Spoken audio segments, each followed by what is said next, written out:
Pagkain din ang tampok sa ating I Saw the Signs. Ito na po ang I Saw the Signs. Anong ulam? Edition. Ano nga ba? Game. First photograph. Bro, anong ulam nyo? Naku, yellow ang phone. Lalapit ako. Ang ulam namin ay steamed fish casserole in tomato sauce. Oh, wow, ano yan? Sardinas. Sardinas. Totoo, tama rin naman. Oy, masarap yan, ha? Kalamansian mo lang yan, fight na yan. Hindi ako masyadong nakakakain ng sardinas na yung sa tomato sauce. Bakit? Kasi yung ginagawa ko, mahilig kasi ako si tinapay pati. So yung sardinas, ima-mash ko yon. Tapos Pero lalagyan ko ng, wala yung sauce. Yung mga sa oil or yung plain, tapos haluan ko ng kung ano man. Keso, ganun. Cream Baka tuna cheese. kailangan mo, hindi sardinas. Hindi, sardines din. Tapos ima-mash ko, tapos lalagay ko sa tinapay. Sarap nun. Yung class action lawsuit po nyo against Denise Tan for crimes against good taste and Hoy, humanity. grabe! Pakiredy na po. Hindi, kumakain rin naman ako. Next photograph.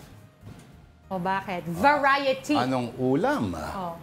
Sisig po. Ang ulam niya ay sisig. May ulam din siyang bangus, may ulam din siyang lumpia, at may ulam siyang chicken joy. Chick-e joy. Chick-e joy. Para iwas demanda. Oh, fiesta. Bakit? O may nag-uulam ng mga ganyan. Bakit? Oh, why not? Walang basagan ng Ang kailangan mo lang naman mabusog at may konting lasa. Tama. Iba nga, walang lasa eh. Tsaka kung kinakain mo yan in the joyful company of others, mas masarap yan kasi sa pinakamasarap na rib ay na hanggang ngayon ay hindi pa rin hinahain sa atin. Ay, grabe siya. Oo. Ayos ba? Next. Ito naman.